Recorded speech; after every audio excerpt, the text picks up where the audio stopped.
तो आज हम एक बहुत ही दिलचस्प कॉन्सेप्ट पर बात करने वाले हैं जिसका नाम है सिमरन। बिल्कुल। और ये एक ऐसा विषय है जो सुनने में बहुत सीधा साधा लगता है। हाँ, कि बस कुछ शब्दों को दोहराना। हाँ, लेकिन जैसा कि हमारे सोर्स मटेरियल में बताया गया है, इसकी गहराई बहुत ज्यादा है। ये दिमाग को शांत करने से शुरू होकर पहचान को मिटाने तक की बात करता है। सही बात है। और जो मटेरियल हमारे पास है उसकी पहली लाइन ही काफी मजेदार है और थोड़ी कंफ्यूजिंग भी शायद। हाँ बिल्कुल। इसमें लिखा है, अंतर का सफर तब शुरू होता है जब हम नामदान के समय दिए गए 5 नाम का सिमरन करते हुए ध्यान को आंखों के बीच तीसरे तिल पर टिकाते हैं। ओके, ये तो बहुत ही स्पेसिफिक इंस्ट्रक्शन है। ये नामदान क्या है और ये 5 नाम ही क्यों? ये एक बहुत ही जरूरी सवाल है, क्योंकि यहीं से इसकी बुनियाद शुरू होती है। सोर्स के मुताबिक नामदान एक तरह की दीक्षा, इनिशिएशन सेरेमनी जैसी है, जहाँ एक गुरु साधक को ये 5 नाम देता है। अच्छा, तो नहीं, ये कोई भी रैंडम नाम नहीं हो सकते।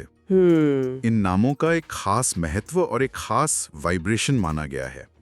और दूसरा हिस्सा, तीसरे तिल पर ध्यान टिकाना, ये भी बहुत महत्वपूर्ण है। मतलब ये सिर्फ एक मानसिक जाप नहीं है? नहीं, यह मन की एक्टिविटी यानी जाप को शरीर की जागरूकता के साथ जोड़ रहा है, एक पॉइंट पर फोकस। अच्छा, तो मतलब ये सिर्फ सोचना नहीं है बल्कि एक तरह से महसूस करना भी है। बिल्कुल। आप एक ही समय में अपने मन को भी एक काम दे रहे हैं और अपनी बॉडी की अवेयरनेस को भी एक जगह पे टिका रहे हैं। ठीक है, तो ये इसका प्रैक्टिकल हाउ टू वाला हिस्सा हुआ। पर इसका असर क्या होता है? मटेरियल कहता है कि सिमरन चंचल मन को शांत और स्थिर करता है। अब देखिए, मैंने भी मेडिटेशन ट्राई किया है और बहुत से लोगों का अनुभव होगा कि जैसे ही आप शांत बैठने की कोशिश करते हैं, दिमाग और ज्यादा शोर करने लगता है। सही है। तो क्या ये दिमाग को जबरदस्ती चुप कराने का तरीका है? क्योंकि वो मेरे लिए कभी काम नहीं किया। आपने बहुत सही पॉइंट उठाया। सोर्स इसे जबरदस्ती या सप्रेशन की तरह नहीं दिखाता। यहाँ एक बहुत अच्छी एनालॉजी इस्तेमाल की जा सकती है। सोचिए कि आपका मन एक नाव है और विचार समुद्र की लहरें हैं। ठीक है। मन की आदत है हर लहर के साथ बह जाने की। आप लहरों को रोक नहीं सकते, वो तो आएंगी। सिमरन एक लंगर, एक एंकर की तरह काम करता है। ओके। जब आप सिमरन करते हैं तो आप नाव में एक लंगर डाल देते हैं। लहरें अभी भी आ रही हैं, विचार अभी भी उठ रहे हैं, लेकिन आपकी नाव वो अब उनके साथ बह नहीं रही, वो अपनी जगह पर टिकी हुई है। वाओ, तो ये दिमाग के लिए एक पिंजरा नहीं बल्कि एक गाइड रोप की तरह है। हाँ, कह सकते हैं कि जब भी मन भटकता है आप उसे वापस इस लंगर पर ले आते हैं। तो ये विचारों को दबाना नहीं हुआ, ये तो उनसे डिटैच होना हुआ। बिल्कुल। मटेरियल में एक लाइन है, सिमरन से हमें एकचित होकर ध्यान को टिकाने में मदद मिलती है। यहाँ मदद शब्द शायद इसीलिए इस्तेमाल हुआ है। सही पकड़ा। ये खुद एकाग्रता नहीं बल्कि एकाग्रता तक पहुंचने में मदद करने वाला एक टूल है। ये उस शुरुआती शोर को कम करता है जो हमें गहरे ध्यान में जाने से रोकता है। मन जब खाली होने लगता है तभी तो उसमें कोई और गहरा अनुभव समा सकता है।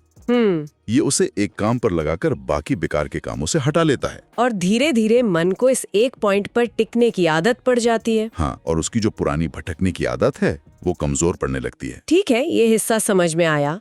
ये एक तरह की मेंटल ट्रेनिंग है। लेकिन यहाँ पर मटेरियल एक बहुत बड़ा मोड़ लेता है। वो कहता है कि सिमरन सिर्फ तब के लिए नहीं है जब आप आंखें बंद करके बैठे हो। उसमें लिखा है कि सिमरन 24 घंटे हमारे अंदर चलता रहना चाहिए। अब ये बात मेरे लिए समझना थोड़ा मुश्किल है। कोई अपना काम करते हुए, लोगों से बात करते हुए 24 घंटे सिमरन कैसे कर सकता है? ये प्रैक्टिकली कैसे संभव है? ये एक ऐसा पॉइंट है जहाँ सिमरन एक अभ्यास से बढ़कर एक अवस्था बन जाता है। अवस्था? हाँ, मतलब ये नहीं है कि आप 24 घंटे जोर जोर से या पूरी चेतना के साथ सिर्फ वही नाम दोहरा रहे हैं। इसका मतलब है कि ये अभ्यास इतना गहरा हो जाए कि वो आपके सबकॉन्शियस में, आपकी चेतना के बैकग्राउंड में एक संगीत की तरह चलता रहे। अच्छा। जैसे कोई गाना दिमाग में अटक जाता है। बिल्कुल। जैसे जब आप कोई नया गाना सुनते हैं तो कई बार वो दिन भर आपके दिमाग में अपने आप बजता रहता है बिना आपकी कोशिश के। यहाँ भी वही बात है, लेकिन ये प्रैक्टिस से हासिल की गई अवस्था है। तो ये एक तरह का डिफॉल्ट मोड बन जाता है। हाँ। कि जब आपका दिमाग खाली हो तो वो नेगेटिविटी या फालतू विचारों में जाने की बजाय अपने आप सिमरन की तरफ चला जाए। एग्जैक्टली। और यहीं पर शायद वो ढाल वाली बात आती है।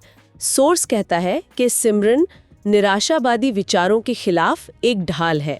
ये सुनने में तो बहुत अच्छा लगता है, लेकिन क्या ये यथार्थवादी है? मान लीजिए किसी की जिंदगी में कोई बड़ा संकट आ गया, नौकरी चली गई। हाँ, क्या सिर्फ कुछ नामों को दोहराने से असल जिंदगी की निराशा का सामना किया जा सकता है? ये थोड़ा पलायनवाद या एस्केपिज्म जैसा नहीं लगता? ये सवाल बहुत ज़रूरी है क्योंकि यहीं पर इसका व्यवहारिक महत्व समझ में आता है। सोच ये नहीं कह रहा है कि सिमरन आपकी भारी समस्याओं को ख़त्म कर देगा। अच्छा, नौकरी चली गई है तो वो समस्या वही रहेगी।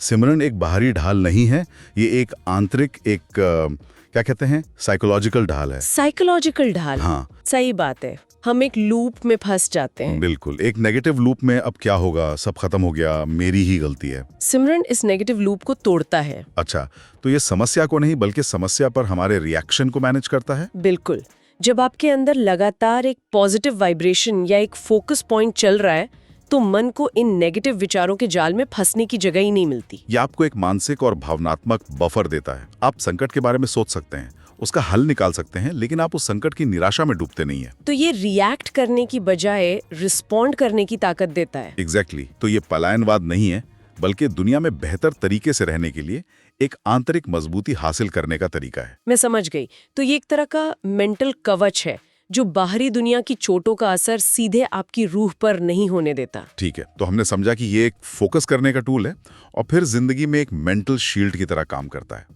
लेकिन इसका आखिरी मकसद क्या है? ये सफर हमें ले कहाँ जाता है? क्योंकि मटेरियल में जो अंतिम अवस्था बताई गई है वो काफी इंटेंस है। हाँ है। लिखा है, जब सारे ख्याल बंद हो जाते हैं, अंदर केवल शून्य और अंधेरा दिखाई देता है और कोई इच्छा नहीं रहती। यहाँ तक कि व्यक्ति अपनी सुध बुध भी भूल जाता है। ईमानदारी से कहूँ तो ये सुनने में थोड़ा डरावना लगता है। अपनी सुध बुध खो देना, खुद को भूल जाना, कोई ऐसा क्यों चाहेगा? ये तो अपनी पहचान खोने जैसा है। आपने बिल्कुल वही सवाल पूछा जो इस रास्ते पर चलने वाले हर इंसान के मन में कभी न कभी आता है। ये डर स्वाभाविक है, लेकिन सोर्स जिस सुध बुध या मैं के खोने की बात कर रहा है वो हमारी असली पहचान नहीं, बल्कि हमारा अहंकार, हमारा ईगो है। अच्छा, सोर्स में इसके लिए हौमे शब्द का इस्तेमाल हुआ है, जिसका मतलब है मैंपन। ये वो झूठी पहचान है जिसे हमने अपने नाम, अपने शरीर, अपनी उपलब्धियों से जोड़कर बनाया है। तो ये खुद को मिटाना नहीं, बल्कि उस मैं को मिटाना है जो हर वक्त कहता है मैं ये हूं, मेरा ये है। एग्जैक्टली। सोर्स में एक क्रम बताया गया है। पहले विचार रुकते हैं, जब विचार रुकते हैं तो इच्छाएं खत्म हो जाती हैं। क्योंकि ज्यादातर इच्छाएं विचारों से ही पैदा होती हैं। हाँ, जब इच्छाएं नहीं रहती तो मैं और मेरा का भाव कमजोर पड़ने लगता है, और जब ये मैं मेरी का भाव मिटता है तब अहंकार यानी हौमे खत्म हो जाती है। तो ये एक एक करके परतों को हटाने जैसा है। बिल्कुल। इसे एक और एनालॉजी से समझ सकते हैं। एक बूंद जब समुद्र में मिलती है तो क्या वो खत्म हो जाती है या वो समुद्र बन जाती है? एक नजर से देखें तो बूंद का अस्तित्व मिट गया, लेकिन दूसरी नजर से देखें तो वो असीम हो गई। ये अवस्था वैसी ही है। छोटी पहचान का बड़ी सच्चाई में घुल जाना। तो ये मिटना नहीं बल्कि विस्तार है। हाँ, छोटी मैं की सीमाओं से निकलकर एक बड़ी चेतना का हिस्सा बन जाना। ये नजरिया तो उस डर को काफी कम कर देता है। और सोर्स के अनुसार इस अवस्था तक पहुंचाने की जो शक्ति है वो सिमरन में ही है। ये कोई बौद्धिक अभ्यास नहीं है कि हम बैठकर अहंकार को समझने की कोशिश कर रहे हैं। नहीं, ये एक ऐसी प्रक्रिया है जिसमें अहंकार स्वाभाविक रूप से घुल जाता है, क्योंकि उसका आधार यानी विचार और इच्छाएं ही शांत हो जाते हैं। और यहीं पर मटेरियल की आखिरी और सबसे रहस्यमयी बात आती है। लिखा है कि इस गहरी समाधि की अवस्था में मन और बुद्धि सिमरन की ताकत के आगे झुक जाते हैं। हाँ। ये शब्द बहुत पावरफुल है।